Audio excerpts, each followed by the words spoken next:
Assalamualaikum warahmatullahi wabarakatuh. Waalaikumsalam warahmatullahi wabarakatuh. Puji syukur kehadirat Allah Subhanahu wa Ta'ala, yang mana pada malam hari ini kita semua masih diberi nikmat sehat sehingga dapat berkumpul untuk melaksanakan tugas malam hari ini. Jadi kita akan mengadakan rapat untuk membahas ada tiga materi yang akan kita bahas pada malam hari ini. Jadi agenda pada malam hari ini adalah kita akan membahas masalah tupoksi. Baik Bapak-Bapak, rapat pada malam hari ini memang sengaja saya ambil di hari libur. Jadi kebetulan juga ini adalah tanggal 1 Juni. Tanggal 1 Juni ini adalah hari kelahiran Pancasila.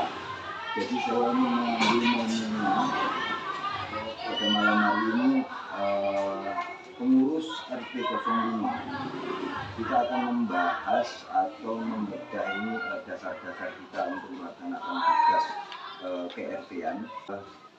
Seperti yang saya sampaikan tadi, rapat malam hari ini sengaja saya ambil pada hari libur tanggal 1 Juni yang kebetulan adalah hari kelahiran Pancasila, karena ini juga merupakan dasar atau fondasi ya. Intinya sebelum kita melangkah sambil menunggu SKP, sebelum kita melangkah untuk bekerja, kita ingin jelas dulu. Jadi masing-masing itu sudah mempunyai tugas dan fungsinya masing-masing. Jadi kita harus bagi. Kalau di dalam perwalian sendiri itu hanya satu kesatuan, jadi satu RT lah, misalnya tanggung jawabnya ketua RT kan gitu. Tetapi kan ini kan kita membentuk struktur organisasi. Nah, struktur organisasi ini sendiri perlu tupoksi. Baik, kita langsung masuk saja ke permasalahannya. Jadi yang kita bahas pada sesi pertama ini adalah tugas pokok dan fungsi. Ini saya susun itu setelah pengukuhan tanggal 7, pengukuhan tanggal 7. Saya itu tanggal 17 itu sudah selesai sebenarnya tiga-tiganya. Iya kan? Padahal yang namanya tupoksi di dalam suatu organisasi kan harus ada tupoksi. Ya mungkin kalau misalnya instansi kayak Pak Rudi, mungkin Pak Mujiono kan gitu ya, terus yang bekerja di instansi Pak Abdullah ya kan gitu. Mereka sudah tidak asing lagi dengan tupoksi, karena memang suatu instansi mesti punya tupoksi.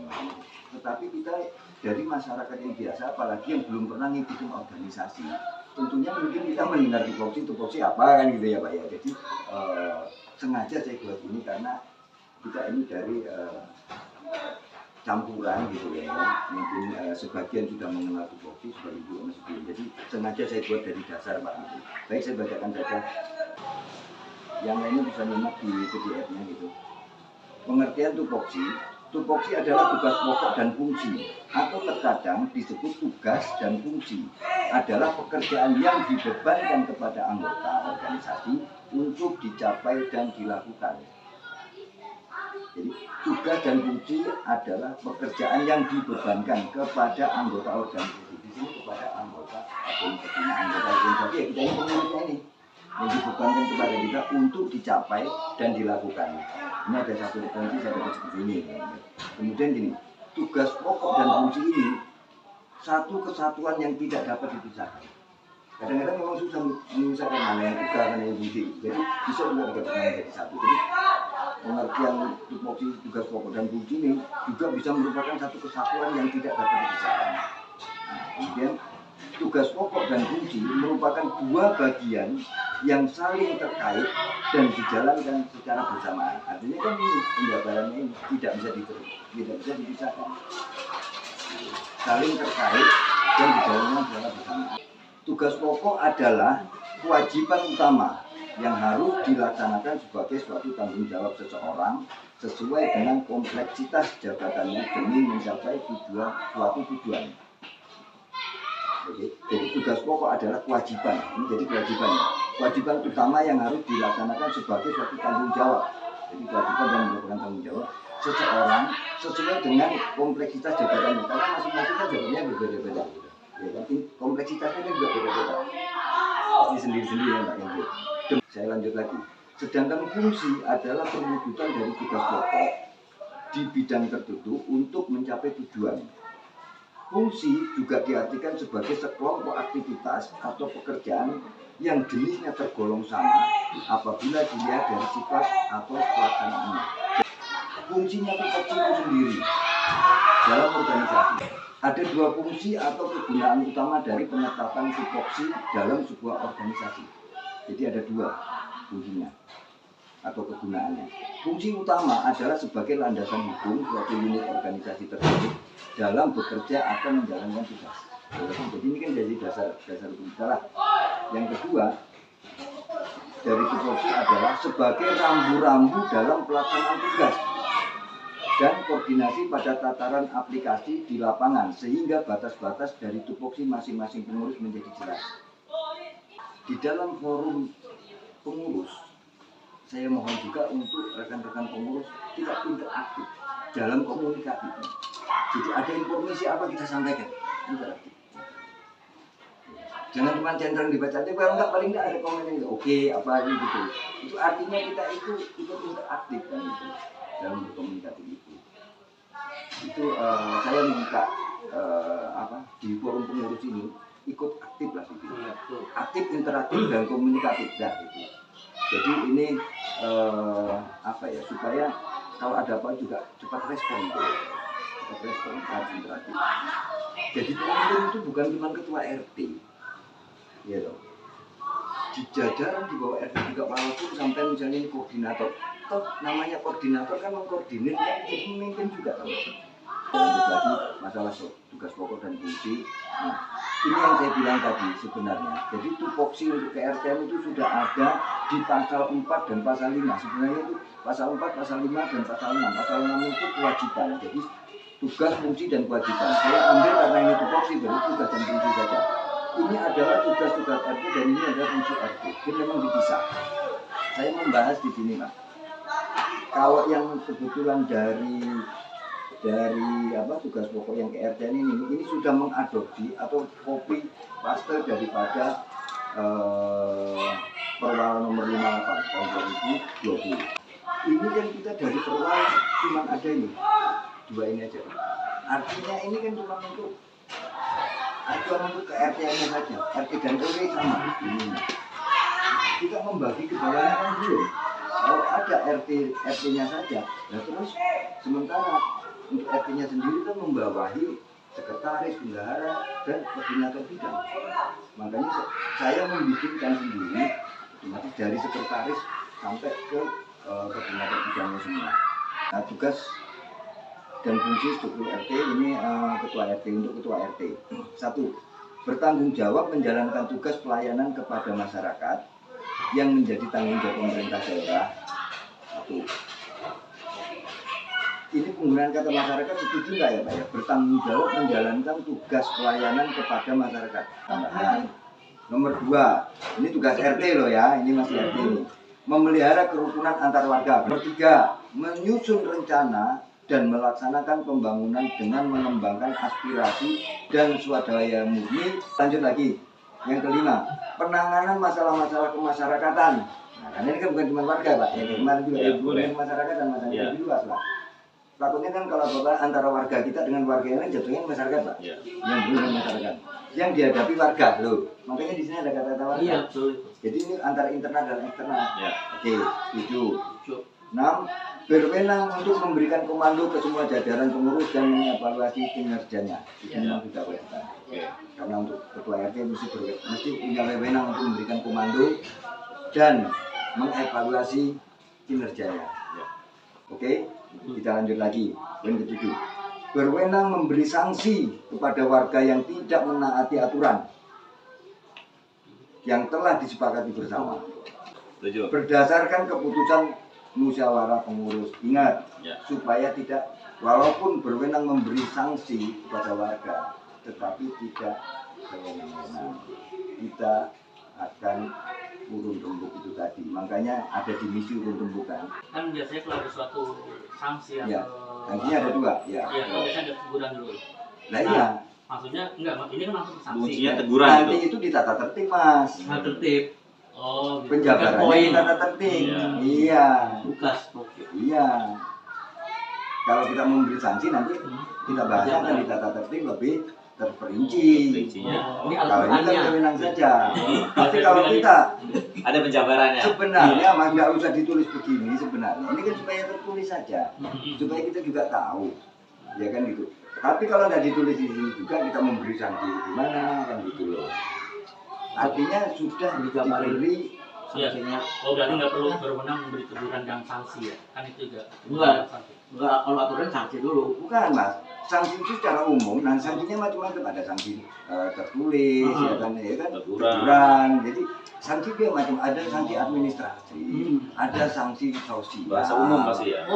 Sebelum sanksi kan pasti kita akan menjalani proses seperti itu. Nah sanksinya yang terakhir itu tadi membuat surat pernyataan, dilanggar lagi surat pernyataannya, lakukan lagi tindakan itu kan sanksi namanya mas. Sama ini Pak, ini kan berdasarkan keputusan musyawarah Iya. pengurus. Iya. Apa tuh? Saya rasa Sama- kalau pemberian sanksi itu memutuskan itu ya cukup pengurus saja. Iya. Tidak perlu warga itu ikut semua.